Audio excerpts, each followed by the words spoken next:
Olá e bem-vindo ao quarto vídeo desta série.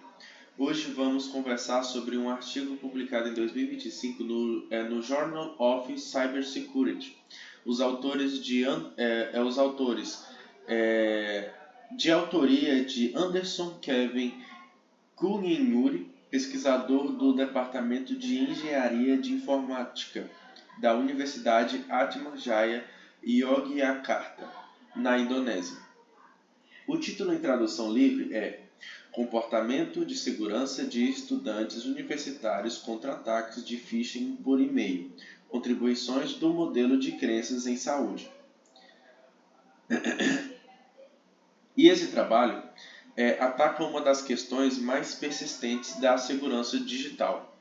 Porque mesmo com toda a tecnologia de defesa que temos hoje, as pessoas continuam caindo em golpes de phishing. Vamos começar entendendo o que é phishing. Para quem ainda não está familiarizado, phishing é uma tática enganosa que pressiona e manipula as pessoas a entregar informações ou bens sensíveis a terceiros não autorizados, fazendo-se passar por algo ou alguém legítimo. Ele acontece por vários canais: e-mail, páginas da web, links, mensagens instantâneas, fóruns, mas o tipo mais comum é e-mails de phishing, em que um e-mail imita a aparência de uma comunicação legítima para convencer o usuário a clicar no link malicioso, baixar um anexo perigoso ou revelar senhas e dados bancários. O objetivo, no fim das contas, é sempre obter acesso a informações sensíveis, o que leva a prejuízos financeiros e danos à reputação da vítima. Agora vem o ponto central. Por causa das consequências devastadoras desses ataques, houve grandes avanços técnicos para bloqueá-los. Fabricantes e programadores embutem recursos de segurança nos produtos e as defesas mais difundidas hoje se apoiam em filtros de spam e em listas de bloqueio de domínio. O problema é que soluções puramente técnicas são consideradas insuficientes. Milhões de e-mails fraudulentos são enviados todos os dias e alguns sempre conseguem escapar da detecção. E há uma razão profunda para a detecção. E há uma razão profunda para isso. Detectar phishing automaticamente é pouco confiável, porque o ataque explora a vulnerabilidade dos usuários e só tem sucesso quando a pessoa é suscetível à manipulação. Por isso, os autores afirmam algo que vale fixar: o usuário se tornou a última linha de defesa contra esses ataques. Os números dão a dimensão do problema. Segundo o grupo de trabalho anti-phishing, o APWG, apenas no quarto trimestre de 2023 foram registrados mais de 1.070.000 ataques de phishing, totalizando quase 5 milhões ao longo do ano, o maior volume já registrado na história. Esse, no caso, é o maior volume registrado na história. Ou seja, apesar de todos os controles técnicos embutidos, esses ataques continuam tendo sucesso, justamente porque as pessoas desconhecem as próprias vulnerabilidades e a tecnologia não consegue impedir as ações humanas que levam ao ataque bem-sucedido. E é aqui que o artigo encontra o seu ponto de partida. Se o elo mais fraco da segurança é o comportamento humano, então de nada adianta investir só em mais tecnologia.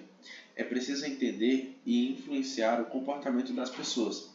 O problema é que os programas tradicionais de conscientização em segurança costumam falhar, porque adotam uma abordagem genérica, de tamanho único, ignorando os fatores psicológicos e comportamentais que de fato influenciam as práticas de segurança. Para entender melhor isso, surgiu um campo chamado cibersegurança comportamental, que busca compreender e influenciar o comportamento humano nos contextos de segurança. E é a pergunta que move esse estudo e é a pergunta que move esse estudo. E precisa. Quais fatores psicológicos realmente determinam se um estudante vai ou não adotar comportamentos seguros diante de um e-mail de phishing? Para responder, o autor pegou emprestado um modelo vindo de uma área surpreendente, a da saúde pública, chamado Modelo de Crenças em Saúde, e o aplicou ao comportamento de segurança de estudantes universitários. Ele coletou dados de 569 estudantes na Indonésia e analisou tudo com técnicas estatísticas robustas. Ao longo desta apresentação, vamos entender o que é esse modelo, por que os estudantes foram escolhidos como foco e principalmente qual foi a descoberta mais intrigante. Dois fatores que a teoria considera fundamentais simplesmente não passarão. Vamos a essa jornada. Bom, deixa eu ver aqui. Ok. Conscientização que não muda comportamento. Por que os treinamentos de segurança falham? Antes de mergulhar no modelo psicológico, é importante entender por que os esforços tradicionais de conscientização e segurança costumam fracassar. Esse diagnóstico é o que justifica buscar uma abordagem nova, e o autor o constrói com cuidado. Começamos com um conceito-chave, que aparece logo no início do artigo. Os comportamentos de segurança sombra, em inglês Shadow Security Behaviors. Eles se referem a ações que as pessoas tomam e que contornam ou enfraquecem os protocolos de segurança estabelecidos. Esses comportamentos surgem quando o indivíduo prioriza a conveniência ou a eficiência em detrimento da segurança, criando brechas que os atacantes exploram. O autor dá um exemplo muito didático. Imagine uma organização que tem uma política clara. Não clique em links de e-mails de remetentes desconhecidos ou suspeitos, e verifique a legitimidade do remetente antes de agir. Mas, sob a pressão de um prazo, um funcionário recebe um e-mail, supostamente de um colega pedindo ação imediata no projeto. Apesar da política, ele clica rapidamente no link sem confirmar a autoridade e se torna vítima sem perceber. Veja o ponto crucial. Com um único ataque bem sucedido, mesmo os controles técnicos mais caros e sofisticados podem ser contornados se o atacante consegue manipular o usuário a clicar. Isso mostra que muitas ameaças de hoje simplesmente não podem ser resolvidas apenas por meio de meios tecnológicos. Diante disso, a resposta óbvia seria investir em conscientização. E, de fato, alguns setores, como serviços financeiros, governo, saúde e academia, tentaram implementando programas de treinamento, campanhas de conscientização e até de phishing simulados. O problema lamentavelmente, a maioria dessas abordagens se mostrou ineficaz em muitos casos. E o autor é preciso ao explicar por quê. A primeira razão é que um número significativo desses programas adotam uma abordagem de tamanho único, com materiais uniformes e sem nenhuma personalização, baseada nas características dos usuários. Eles se apoiam em métodos convencionais, como cartazes, marcadores de páginas, sites, apresentações e, ocasionalmente, vídeos. E a segunda razão mais profunda é que esses métodos tendem a ser predominantemente teóricos, com um foco voltado apenas para comunicar os problemas de segurança. Eles falham em capacitar os usuários a reconhecer e responder às ameaças, e acabam não conseguindo mudar o comportamento. Em outras palavras, simplesmente transmitir informações tem um impacto restrito sobre o comportamento das pessoas. Pior, vira um desperdício de esforço e de recursos. O autor então apresenta uma ideia que organiza bem o problema. Uma iniciativa de conscientização eficaz precisa levar o usuário a alcançar 3 estágios. O primeiro é a percepção, que é reconhecer a importância da segurança. O segundo é compreensão, que é ter um entendimento completo do seu significado e da sua relevância pessoal. E o terceiro, o mais difícil, é a projeção, que é de fato influenciar o comportamento e garantir a conformidade com os protocolos depois da conscientização. O problema é que a maioria dos programas para no primeiro estágio, transmitindo informação, e nunca chega ao terceiro, que é mudar o comportamento de verdade. E aqui chegamos à virada conceitual do artigo. Para mudar comportamento, primeiro é preciso entender o comportamento. A eficácia de um ataque de phishing depende de comportamentos humanos específicos. Portanto, defender-se bem do phishing exige compreender como as emoções e os pensamentos das pessoas moldam o seu comportamento e as tornam vulneráveis. É exatamente isso que a cibersegurança comportamental se propôs a fazer. Ela reconhece a disponibilidade, a confidencialidade e a integridade dos sistemas de informação, a forma tríade da segurança. São profundamente moldadas pela interação complexa dos comportamentos humanos. Em vez de tratar o usuário como um problema a ser contornado, ela o trata como parte da solução, buscando entender os fatores psicológicos, sociais, cognitivos e emocionais que influenciam o seu comportamento de segurança. E é com essa lente que o autor vai aplicar os modelos de crenças em saúde aos estudantes. O paradoxo do nativo digital. Por que estudar justamente os estudantes? Uma escolha central deste trabalho foi focar exclusivamente em estudantes universitários. E essa decisão não é arbitrária. Ela responde a um problema metodológico real e revela um perfil de vulnerabilidade fascinante. Vale entender por quê. O autor parte de uma comparação. Um estudo anterior, conduzido numa universidade americana, também usou o modelo de crenças em saúde, mas investigou o comportamento de segurança de estudantes, professores e funcionários todos juntos, de forma combinada. E aí está o problema. Professores e funcionários administrativos costumam lidar com informações sensíveis e banco de dados críticos, o que os torna alvo de alto valor.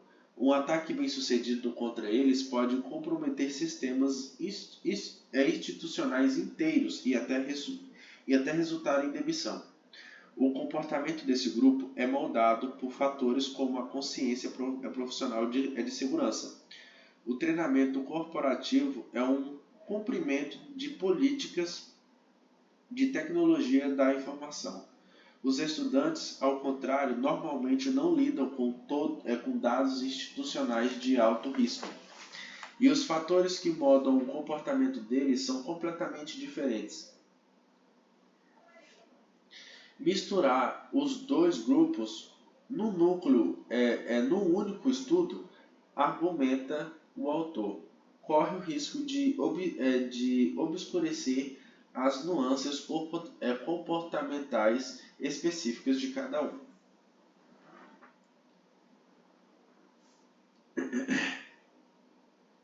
Daí a decisão de olhar só para os estudantes. E o perfil de vulnerabilidade dos estudantes é cheio de paradoxos interessantes. O primeiro deles é o que se poderia chamar de paradoxo do nativo digital. Os estudantes frequentemente exibem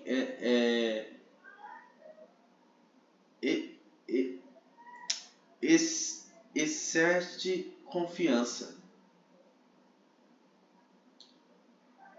nas próprias habilidades digitais. Uma característica enraizada na sua classificação como nativos digitais. Por terem sido expostos a tecnologias a vida inteira, eles também constituem a maior e mais frequente grupo de usuários de tecnologias baseadas na internet, com uma taxa de uso de 88%, superior à dos outros grupos. Mas, paradoxalmente, essa confiança costuma coexistir com uma falta de consciência e de treinamento formal em segurança, o que os deixa particularmente vulneráveis. Em outras palavras, eles se sentem muito capazes, mas não reconhecem a formação que os tornaria de fato capazes. E é a combinação perigosa de confiança alta com competência não treinada. Os atacantes exploram essas vulnerabilidades de várias formas. Eles criam e-mails convincentes que imitam comunicações legítimas de fontes confiáveis, como administradores da universidade, bancos ou plataformas populares. Os estudantes também tendem a se engajar com e-mails que prometem brands, descontos ou ofertas exclusivas, o que os torna alvo preferenciais do phishing em massa. Um método favorecido pelos golpistas por sua rapidez e simplicidade. E há ataques mais sofisticados e mais sombrios. Os criminosos podem usar o phishing por e-mail para acessar contas de redes sociais dos estudantes, colhendo informações privadas para fins escusos, incluindo chantagem. Alguns empregam esquemas como a sextorção, em que a vítima é levada a acreditar que conteúdo íntimo seu foi comprometido. E há também ataques direcionados, como o spear phishing, em que atacantes exploram, por exemplo, estudantes cujos pais são ricos ou influentes, usando engenharia social para comprometer suas contas e abrir portas para fraudes maiores. O número de vulnerabilidade não são alarmantes e justificam a preocupação. Uma pesquisa descobriu que quase 70% de 1.350 estudantes clicaram em links de phishing. Outra reportou que 70,6% dos universitários eram vulneráveis por falta de conscientização. E o autor aponta uma lacuna importante: há pouca pesquisa voltada especificadamente para phishing e os comportamentos de segurança entre universitários. Ao focar exclusivamente nesse grupo, o estudante busca oferecer um entendimento mais claro e mais acionável das suas vulnerabilidades. Por fim, vale entender por que o foco recai sobre o e-mail? O phishing por e-mail foi priorizado porque o e-mail tem um papel central como ferramenta de comunicação no ensino superior. Os estudantes realizam boa parte das comunicações relacionadas aos cursos por e-mail. Por acaso, também é o canal mais comum de ataque. Aproximadamente 65% de todas as tentativas de phishing envolvem links embutidos em e-mails.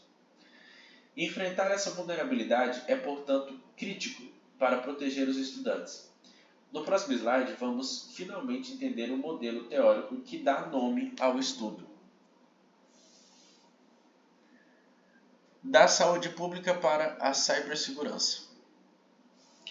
O modelo de crenças em saúde. Chegamos ao coração teórico do trabalho, o modelo de crenças em saúde, em que em inglês é o Health Belief Model, ou HBM. À primeira vista, pode parecer estranho usar um modelo de saúde pública para estudar phishing, mas a lógica é elegante e vou explicá-la com calma. Começamos pela origem. O modelo foi introduzido em 1952 como uma estrutura psicológica para entender e prever comportamentos relacionados à saúde. Mais tarde, ele passou a ser usado para entender por que as pessoas adotam ou negligenciam práticas preventivas. A premissa central é simples.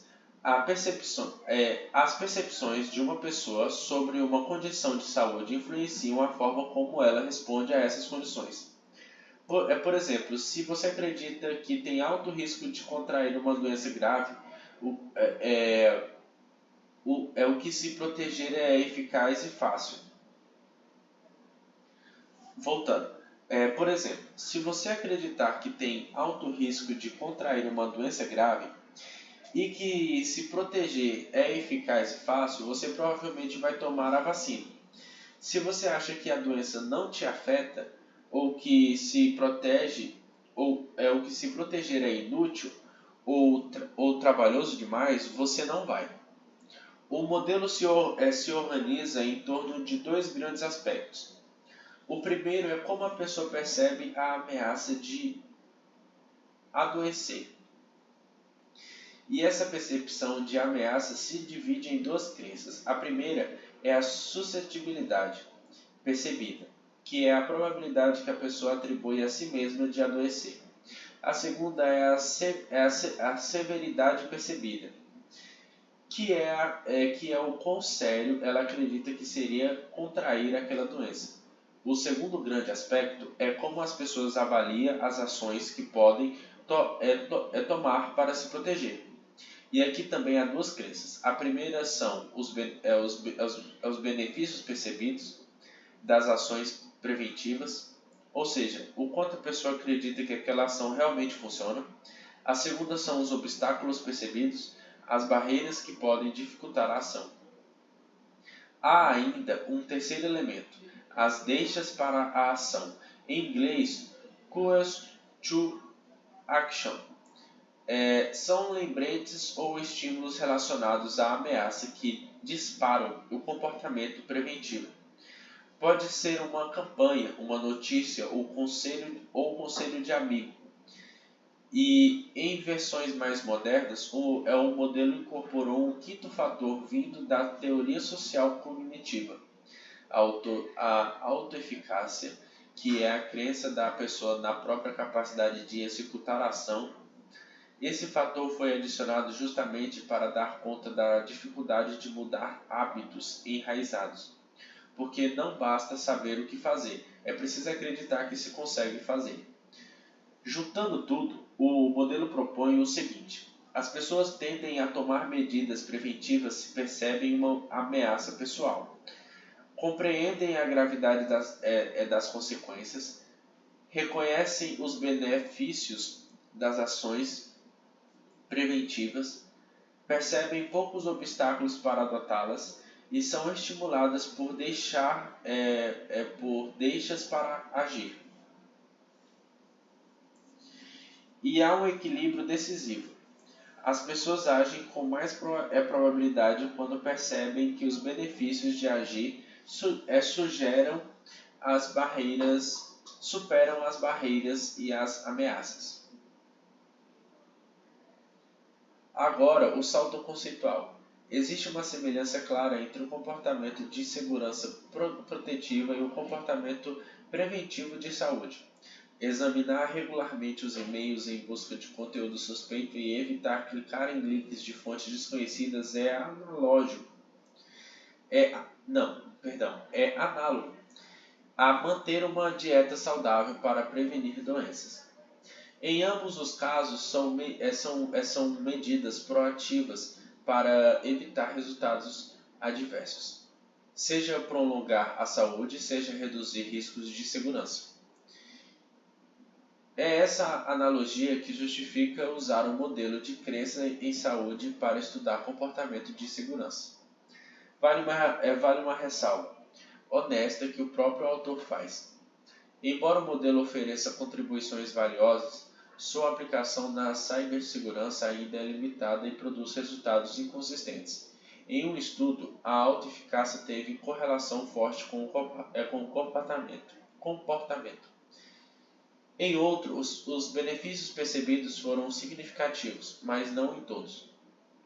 A suscetibilidade foi significativa em alguns contextos e irrelevante em outros. Essas inconsistências, segundo o autor, podem decorrer de diferenças no tamanho da amostra e nas características dos participantes. O que afeta um grupo claramente nem sempre se aplica a outro. E é exatamente por isso que conduzir pesquisas independentes voltada a um grupo específico é tão importante. No próximo slide, vamos ver como o autor adaptou esse modelo em phishing. 6 fatores em disputa. Perdão, deixa eu ver um negócio aqui. Tinha uma escrita aqui abaixo, mas no slide. Deixa eu verificar aqui, pronto. O modelo de pesquisa e as 6 hipóteses. Com o modelo de crenças em saúde em mãos, o autor construiu o seu modelo de pesquisa específico para phishing. Ele definiu 6 fatores que poderiam influenciar o comportamento de segurança dos estudantes e formulou uma hipótese para cada um. Vale conhecer esses 6 fatores em detalhe, porque são eles que serão testados, e é a partir deles que virão as descobertas. O primeiro fator é a suscetibilidade percebida. No contexto de segurança, ela é a percepção que o indivíduo tem da própria vulnerabilidade a ataques de phishing. A teoria diz que quanto maior a pessoa a teoria diz quanto maior a pessoa percebe a possibilidade de um resultado negativo, mais ela se engaja em comportamento preventivo. A hipótese, portanto, foi de que a suscetibilidade percebida teria uma correlação positiva e significativa com o comportamento de segurança. Guarde essa hipótese, porque ela vai reservar uma surpresa. O segundo fator é a severidade percebida, que representa a crença do indivíduo sobre o quão seria sério ser impactado por um evento de segurança. As consequências podem ir de repercussões pessoais, como chantagem e perda de privacidade, a impactos organizacionais mais amplos. A hipótese foi de uma correlação positiva a significativa com comportamento. O terceiro fator merece atenção especial, porque representa uma inovação do autor. No modelo original de crenças em saúde, o fator aqui seria os benefícios percebidos. Mas o autor fez uma substituição inteligente, trocando os benefícios percebidos pela importância percebida. Por que essa troca? Ele dá um exemplo perfeito. Uma pessoa pode entender perfeitamente os benefícios da autenticação de 2 fatores para a segurança, mas escolher não ativá-la porque não a considera importante. Ou seja, entender os benefícios não basta, é preciso atribuir importância pessoal àquilo. A importância percebida é a significância que o indivíduo atribui para o resultado de um comportamento. Isso é especialmente relevante na segurança, onde muita gente enxerga a proteção como responsabilidade exclusiva dos profissionais de tecnologia, e não como uma preocupação compartilhada.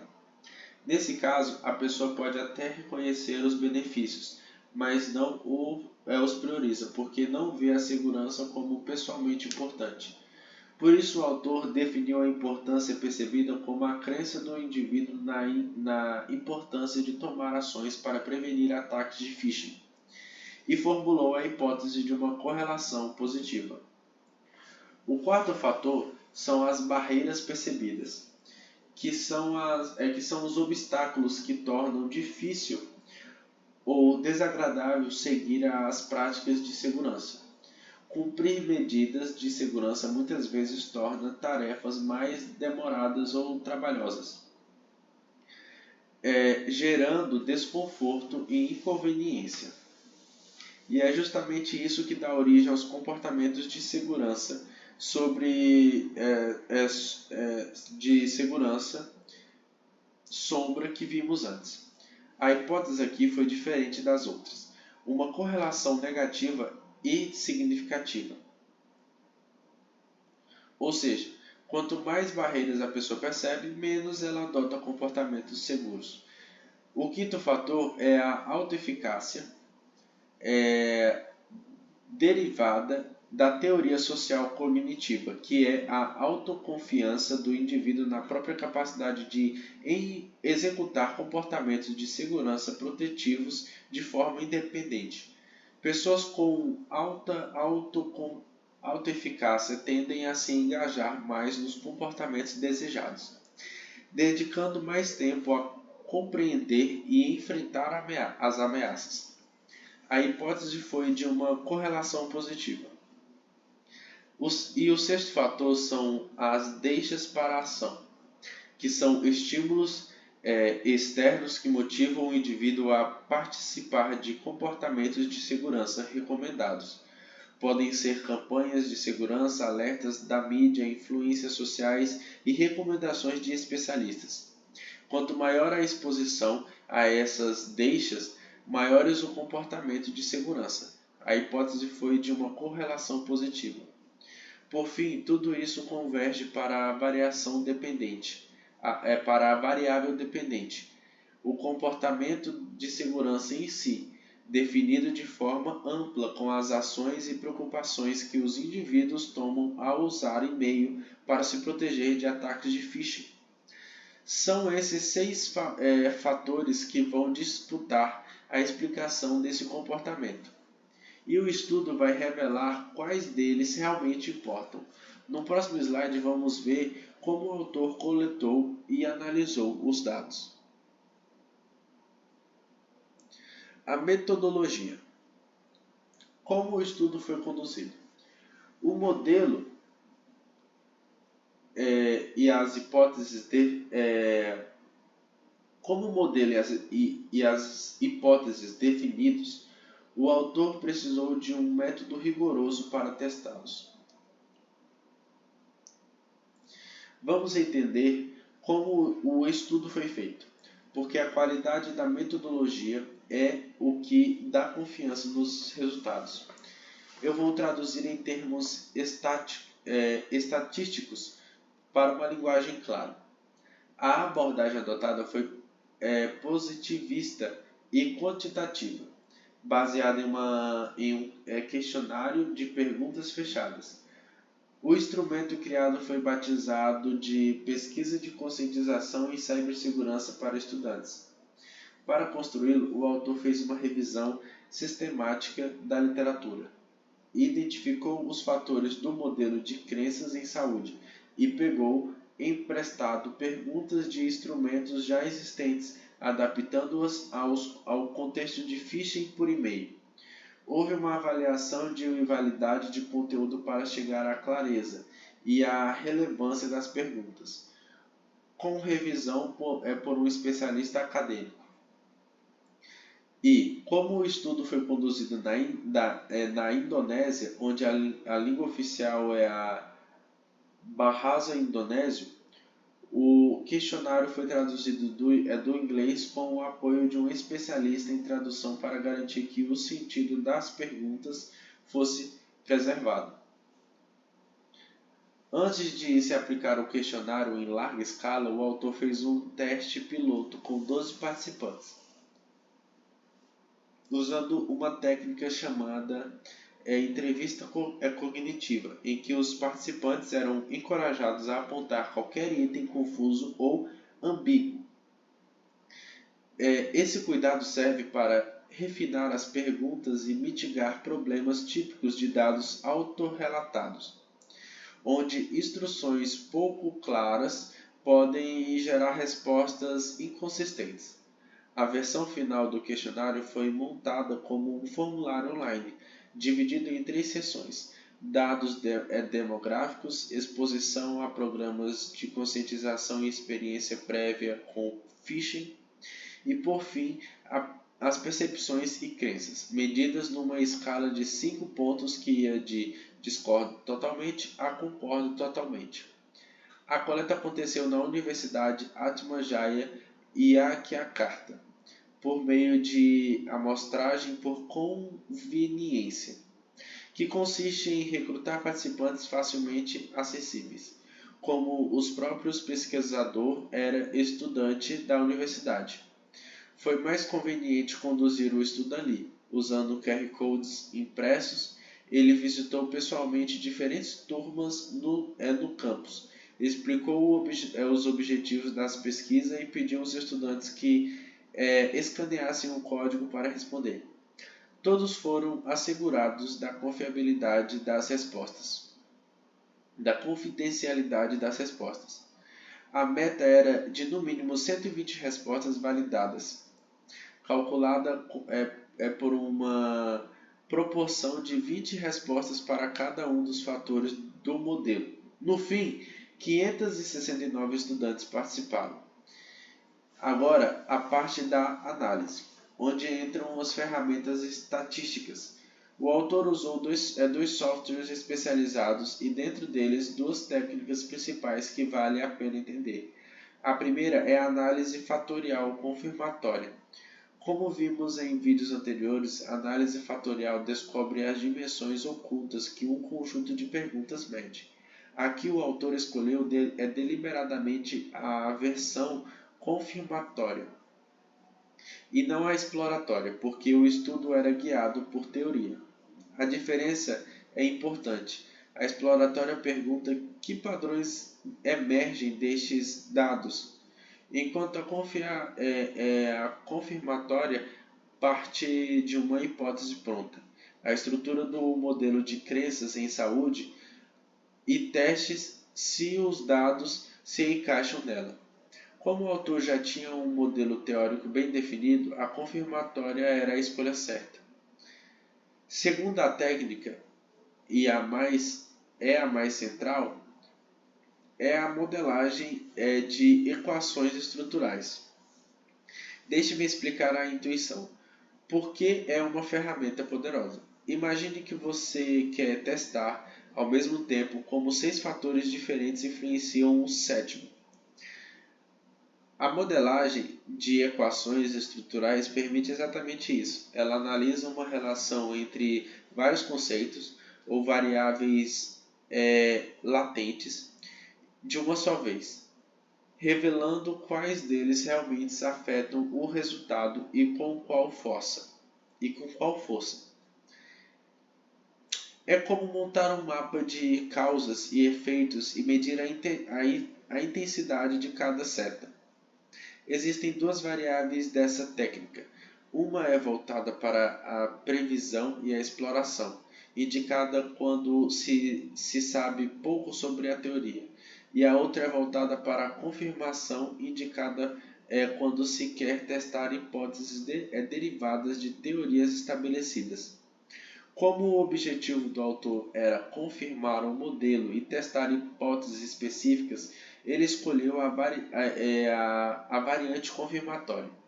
Antes de rodar a análise final, ele ainda fez vários controles de qualidade, verificando a consistência das perguntas, a ausência de correlação problemáticas entre os fatores e a ausência de vieses introduzidos pelo método.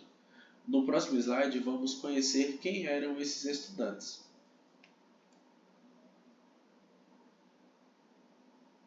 O retrato da amostra. Bom, antes de revelar os resultados, quem eram os estudantes? Vale conhecer o perfil dos participantes, porque ele ajuda a interpretar tudo o que vem depois. Logo no início da análise, o autor fez uma limpeza de dados, removendo valores extremos por meio de um critério estatístico. Esse processo retirou 34 respostas problemáticas, deixando 535 respostas válidas para a análise final. É um passo essencial para garantir que valores discrepantes não distorçam os resultados. Vamos ao retrato dessa amostra de 535 estudantes. Em relação ao gênero, a distribuição foi bem equilibrada: 45,6% de homens e 54,4% de mulheres.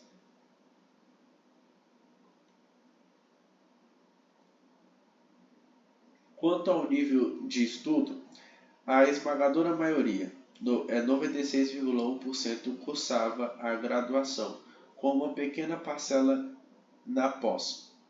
Já na natureza do curso, revelou um dado importante para a interpretação posterior: 38,3% dos estudantes estavam em cursos ligados à tecnologia da informação, enquanto a maioria, 61,7%, cursava áreas não ligadas à tecnologia. Guarde esse desequilíbrio, porque ele vai aparecer na explicação dos resultados. Um dado especialmente revelador diz respeito ao treinamento. Aproximadamente metade dos participantes, 49,9%, relatou não ter recebido nenhum treinamento de conscientização em cibersegurança da universidade, enquanto outra metade, 50,1%, confirmou ter recebido. Ou seja, a amostra estava praticamente dividida ao meio entre quem foi e quem não foi treinado, o que vai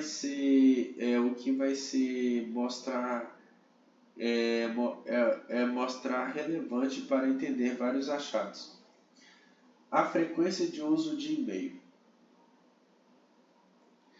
trouxe uma surpresa. Ao contrário do que se poderia imaginar de uma geração tão conectada, a maioria relatou usar e-mail com pouca frequência, 42,4%. Em seguida, viu os que usavam várias vezes por semana.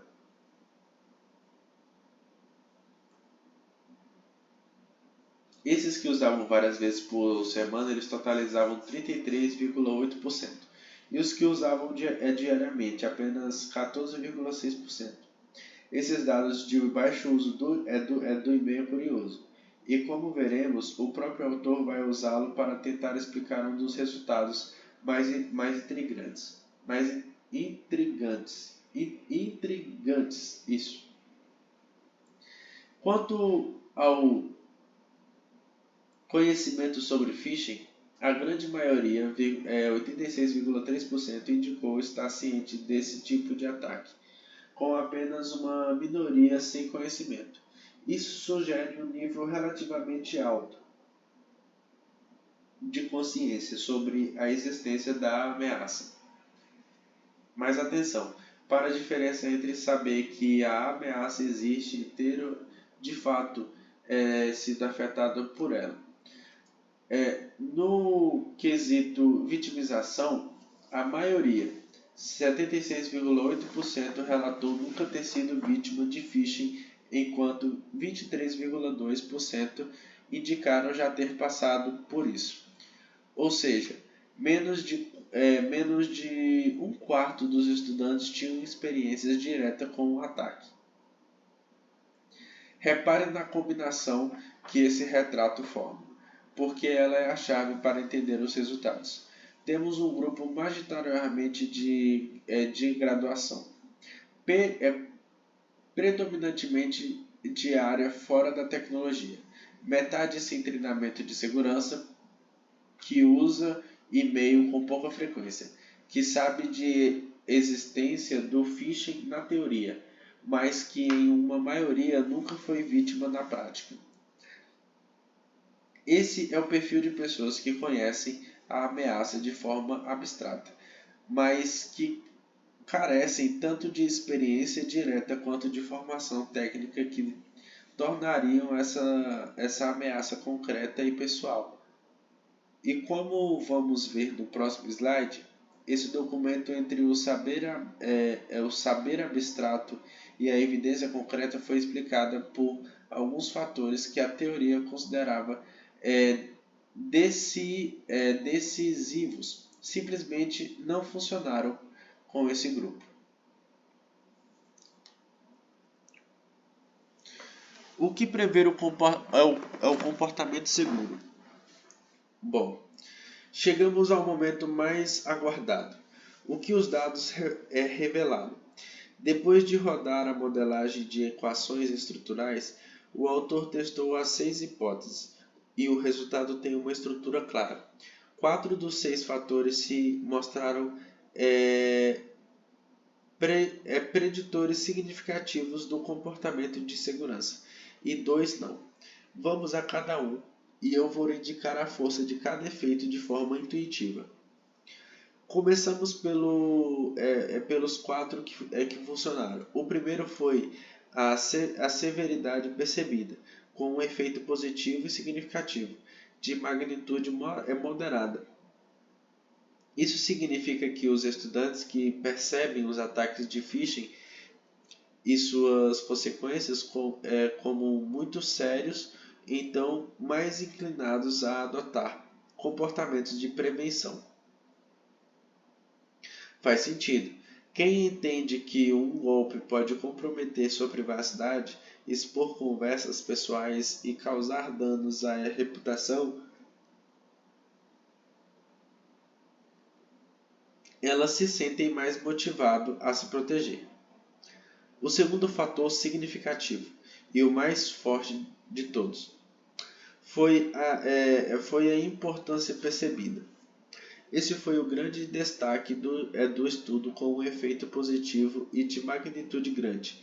Confirma que os indivíduos que reconhecem a significância de tomar medidas protetivas estão muito mais inclinados a se proteger. Em outras palavras, quando o estudante entende que se proteger de phishing é pessoalmente importante, e não apenas uma tarefa abstrata ou responsabilidade de outros, ele age. Lembre-se de que esse foi justamente o fator que o autor introduziu no lugar dos benefícios percebidos, e ele se mostrou o preditor mais poderoso de todos. A aposta conceitual do autor se confirmou. O terceiro fator significativo foi a autoeficácia, com efeito positivo e moderado. A crença do estudante na própria capacidade de se proteger influencia significativamente o seu comportamento, e o autor especula que isso pode estar ligado ao fato de que cerca de metade dos respondentes recebeu algum treinamento da universidade, o que aumenta a confiança deles em identificar e enfrentar ameaças. O quarto fator significativo foram as deixadas para a ação, também com um efeito positivo e moderado. Isso confirma porque as pessoas se engajam mais em comportamento de segurança quando recebem estímulos que as encorajam a agir, como lembretes, alertas ou avisos sobre ameaças. Essas deixas funcionam como gatilhos que disparam as medidas de proteção. Agora vem os 2 resultados surpreendentes. Os fatores que a teoria esperava importantes e o que simplesmente não pensaram. O primeiro foi a suscetibilidade percebida, que não mostrou relação significativa com o comportamento. Esse resultado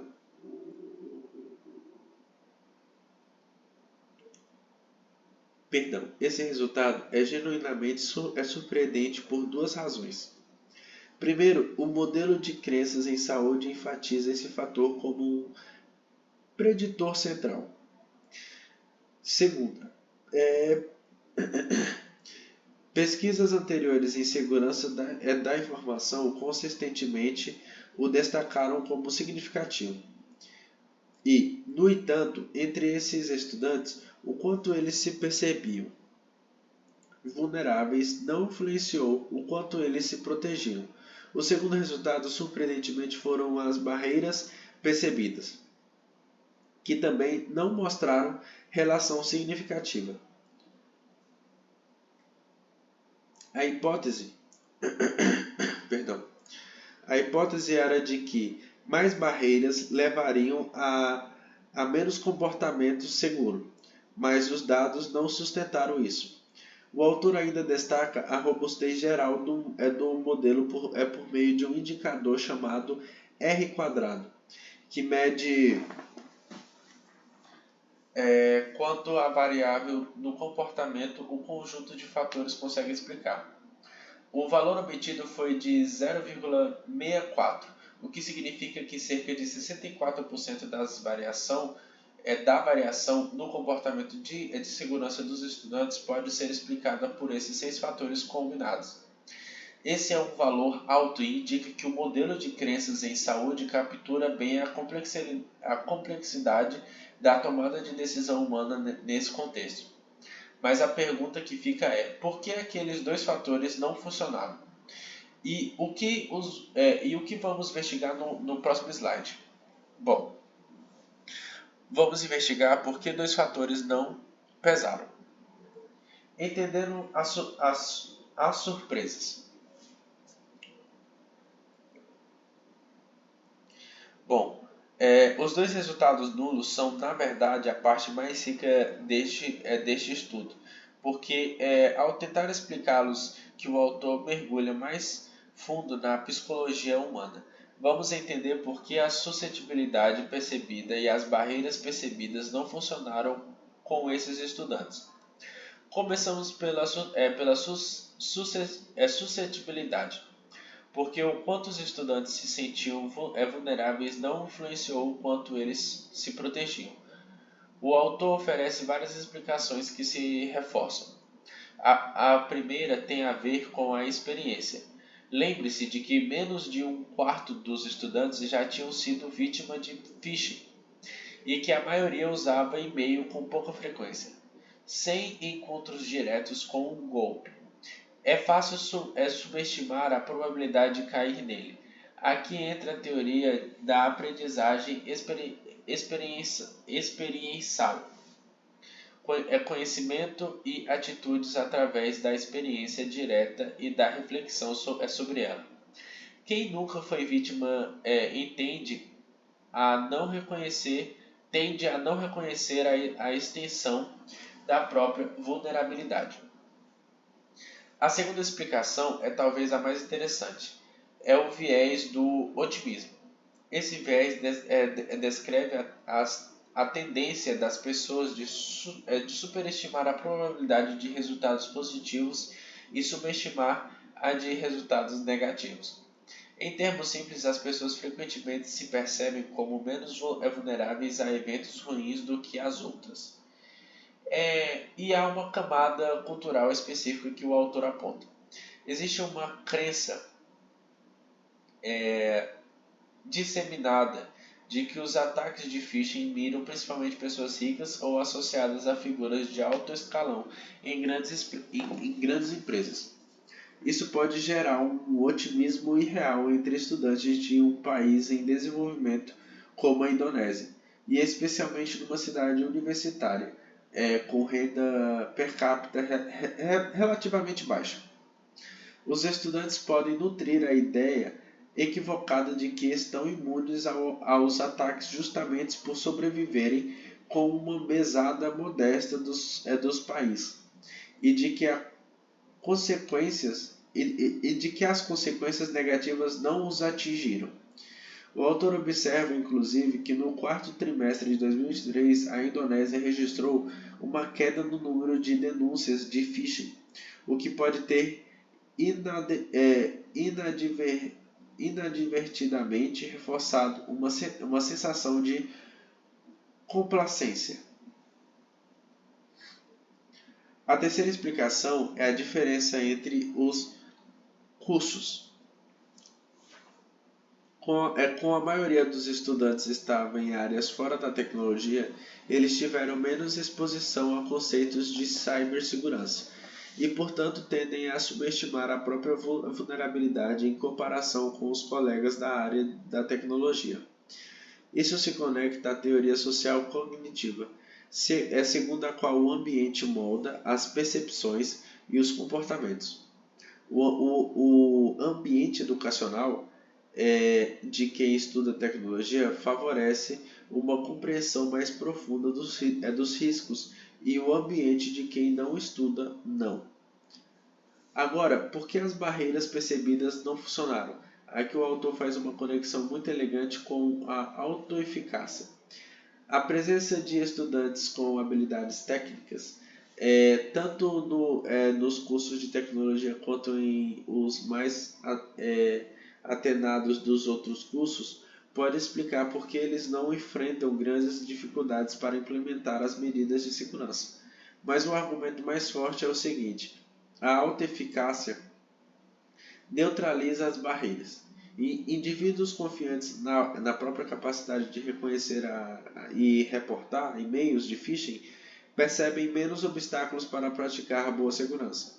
A confiança nas próprias habilidades supera qualquer barreira percebida. E essas pessoas ainda buscam ativamente soluções para superar os obstáculos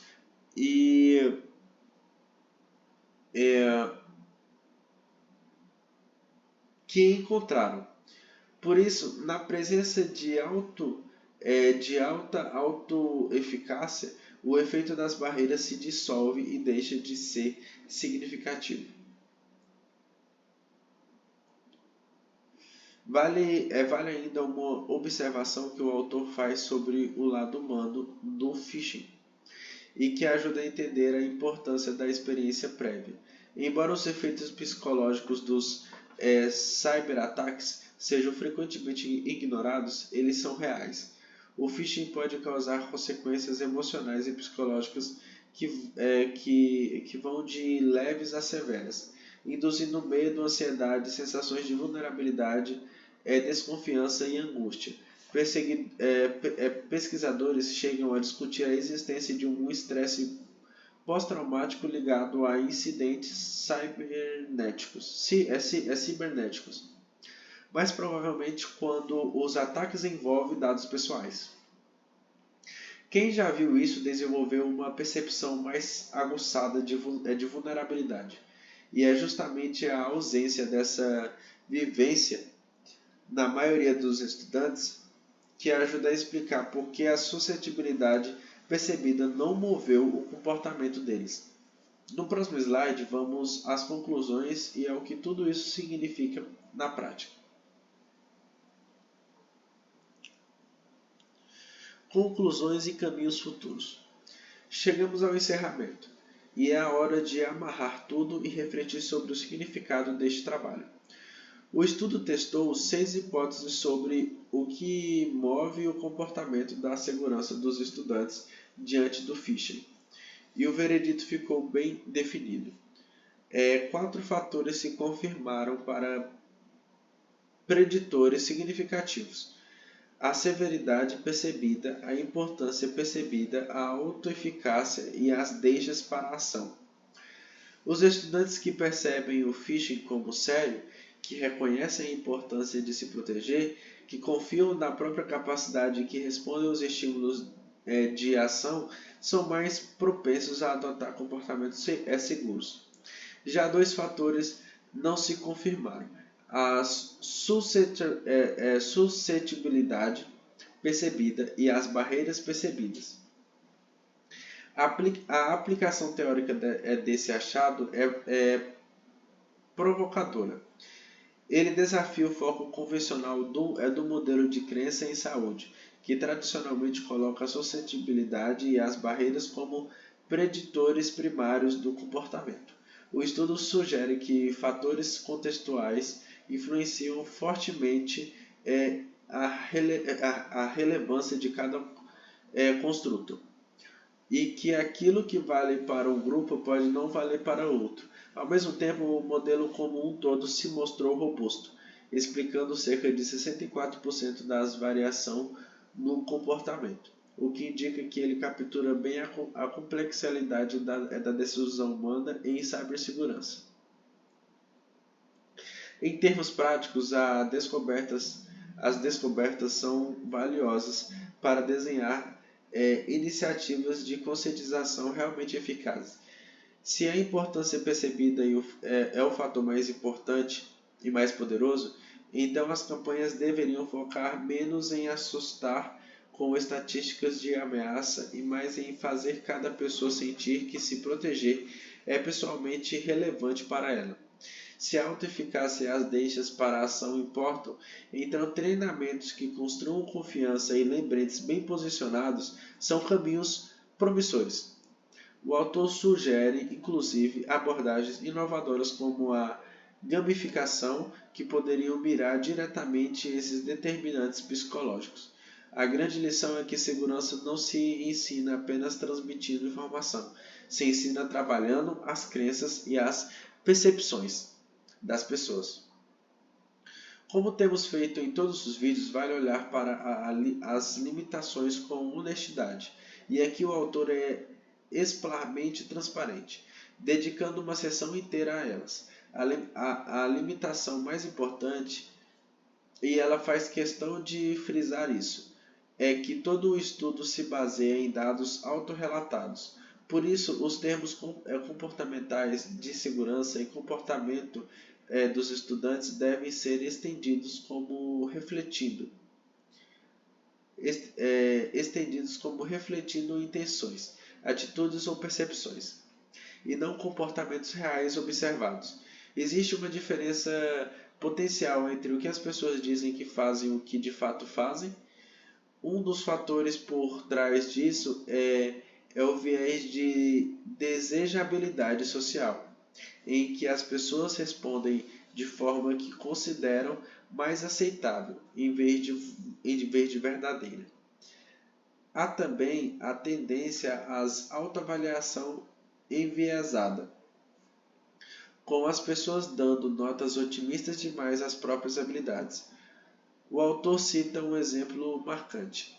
Uma revisão sobre o quanto médicos avaliavam bem as próprias competências encontrou pouco ou nenhuma correlação entre a autoavaliação e o desempenho real.